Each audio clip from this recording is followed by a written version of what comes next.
शांति बहुत गरीब थी। वह चंदनपुर नगर में रिक्शा चलती थी।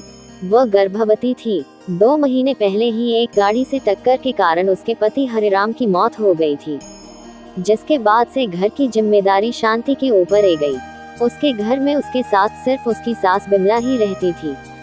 शांति की सास बिमला शांति को बहुत परेशान करती थी, लेकिन फिर भी वो बिना कुछ बोले सब कुछ सहती रहती। उसका एक नियम था, कुछ भी हो जाए वो लक्ष्मी नारायण के मंदिर जाया करती थी। वह बाजार में अपना रिक्शा लगती थी, वहीं से उसे जो सवारी मिलती उसे वह उसकी मंजिल तक पहुंचती। सुबह से लेकर रात तक शांति रिक्शा चलती, जिससे किसी तरह से उसका गुजारा हो रहा था।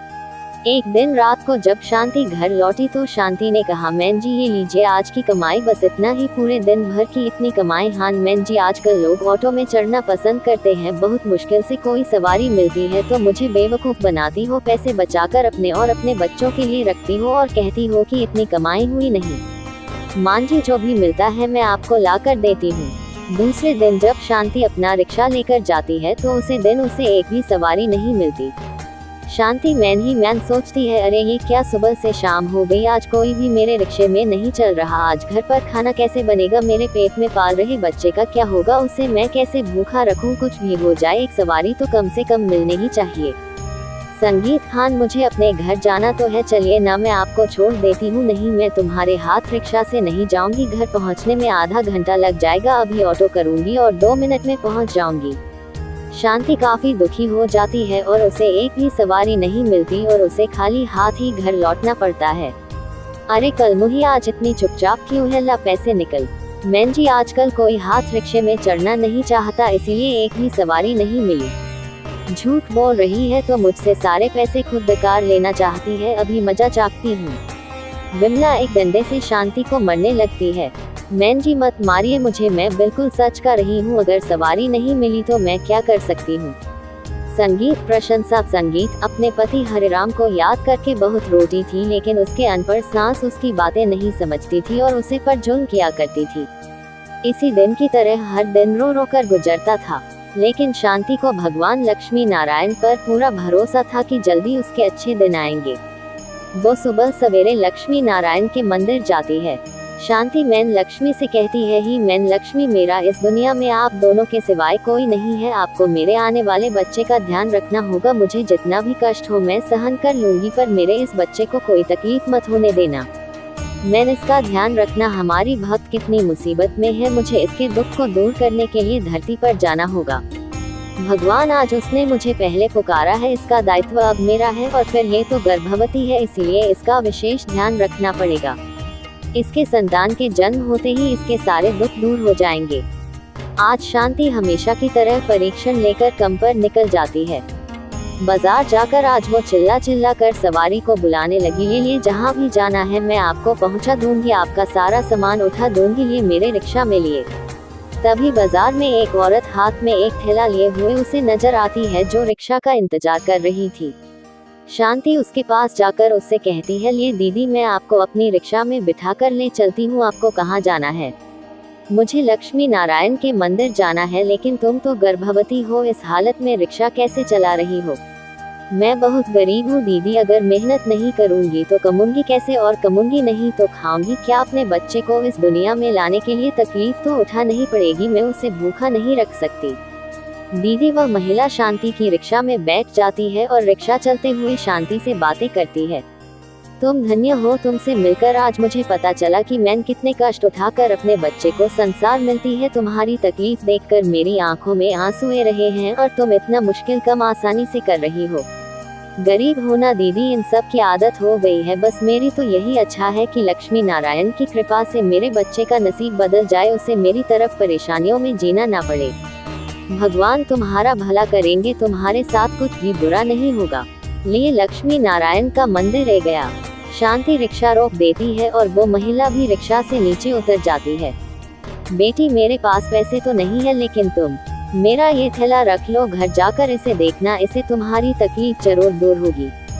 शांति घर पहुंचती है तो उसकी सास विमला पूछती है, वे मुझे जो कम कर लाई है और एक महिला ने पैसे ना देकर एक थैला दिया है और कहा घर जाकर देखना। संगीत है और शांति को इसके बारे में कुछ नहीं बताती। भगवान विष्णु कहते हैं, संगीत, लेकिन सारा धन तो उसकी सास ने रख लिया। क्रांति की जीवन में कोई परिवर्तन नहीं। संगीत, मैं कल फिर उसके पास जाऊंगी। आज शहर में हड़ताल थी और शांति की तबीयत ठीक नहीं थी, फिर भी वह बड़ी तकलीफ से रिक्शा लेकर बाजार पहुंच जाती है। शांति ग्राहक का इंतजार करे होती है कि महिला के वेश में देवी लक्ष्मी उसके पास आती है। महिला को देखकर शांति का चेहरा खिल जाता है और वो कहती है, क्या आज भी लक्ष्मी नारायण के मंदिर जाना है? लेकिन आज तुम्हारी तबीयत ठीक नहीं लग रही, मैं आपको मंदिर पहुंचा दूंगी। मैन लक्ष्मी रिक्शा में बैठ जाती है। कुछ दूर जाते ही शांति के पेट में दर्द होने लगता है और रिक्शा रख देती है। लक्ष्मी नारायण, मैं क्या करूं? मेरे बच्चे की रक्षा करो, लगता है बच्चे की होने का वक्त आ गया है। संगीत, तुम तुरंत रिक्शा में बैठो, मैं तुम्हें पता लेकर चलती हूँ। उसे महिला के वेश में मैन लक्ष्मी रिक्शा चलकर शांति को अस्पताल पहुंचाकर वहां एडमिट करवा देती है। संगीत, लेकिन उसके लिए तुम्हें काउंटर पर 50,000 जमा करने होंगे, उसके बाद हम कुछ कर सकेंगे। अपनी सास को फोन करके पैसा जमा करने के लिए कहती है, 50,000 रुपए मैं कहाँ से लाऊंगी? इतने पैसे तेरा पति छोड़कर नहीं गया, मैंने तेरे बच्चे का ठेका नहीं ले रखा है। तभी वह महिला के वेश में लक्ष्मी माता शांति से फोन ले लेती है।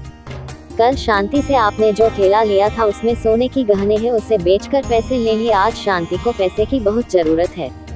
मैन लक्ष्मी कैसे कहने पर कहती है, तुझे कैसे पता ठेले के बारे में? मेरे पास शांति का कोई ठेला नहीं है, वो गहने मेरे हैं और मैं उन्हें नहीं दूंगी। संगीत, और शांति को एडमिट कर दे, बाद में मैं आपको सारे रुपए दे दूंगी। दिवाली आने वाली है, मुझे और भी कई जगह जाना है। डॉक्टर शांति को अस्पताल में भर्ती कर लेता है। कुछ समय बाद शांति ने एक बेटे को जन्म दिया। उसका बेटा पूरी तरह से स्वस्थ और तंदुरुस्त था। ही मैन लक्ष्मी ही नारायण, आपका बहुत बहुत धन्यवाद, आपने मुझे और मेरे बच्चे को बचा लिया।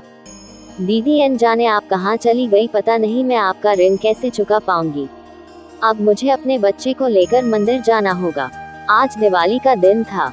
शांति अपने बच्चे के साथ लक्ष्मी नारायण के मंदिर पहुंचती है। मंदिर में बहुत भीड़ होती है, इसीलिए शांति मंदिर के भीतर नहीं जा पाती। तभी वह बाजार वाली दीदी मंदिर के भीतर से निकलकर शांति के पास आती है। क्या हुआ शांति, मंदिर में नहीं जाओगी? अरे मैंने तो आपको अपना नाम नहीं बताया, तो फिर आपको मेरा नाम कैसे पता? आप कौन है दीदी? चलो मेरे साथ। वो महिला शांति का हाथ पकड़कर मंदिर के अंदर ले जाती है। तभी चमत्कार होता है और वह तेज रोशनी फैल जाती है। शांति देखती है कि मंदिर पूरा खाली है और केवल वहां वह महिला होती है। शांति जब मैन लक्ष्मी मूर्ति की तरफ देखती है तो उसे माता लक्ष्मी और उसे महिला का चेहरा एक जैसा लगता है। शांति समझ जाती है कि माता लक्ष्मी पल पल उसके साथ थी। आप स्वयं मैन लक्ष्मी है। मेरा जीवन तो धन्य हो गया। मैंने आपने मेरे लिए इतना कुछ किया। हाँ शांति, मैं मैन लक्ष्मी हूँ। मैं तुम्हारी परीक्षा ले रही थी। तुमने अपने बच्चे के लिए इतना कष्ट सहन किया, लेकिन तुम्हारा हम पर से विश्वास नहीं उठा। इतनी तकलीफ होने पर भी तुम्हारी भक्ति कम नहीं हुई। तुम परीक्षा में सफल हुई। बेटी, मैं तुमसे बहुत प्रसन्न हूँ। शांति, मैं तुम्हें वरदान देती हूँ कि आज के बाद से तुम्हें तकलीफ नहीं होगी। तुम्हारे जीवन में सिर्फ खुशियाँ ही खुशियाँ होंगी। तुम्हारे पास किसी चीज की कोई कमी नहीं होगी। तुम्हारा बेटा सर्वगुण संपन्न होगा। तथास्तु। ये बोलकर लक्ष्मी मैन वहां से अंतर्ध्यान हो जाती है। शांति की आंखों में खुशी के आंसू लक्ष्मी मैन के वरदान से शांति के लिए मंदिर के पास एक बड़ा सा महल नुमा मकान बन गया, जिसमें सारी सुख सुविधाएं मौजूद थी। शांति के पास आप किसी चीज की कोई कमी नहीं थी। शांति अपने बेटे को लेकर उसे महल में सुख से रहने लगी।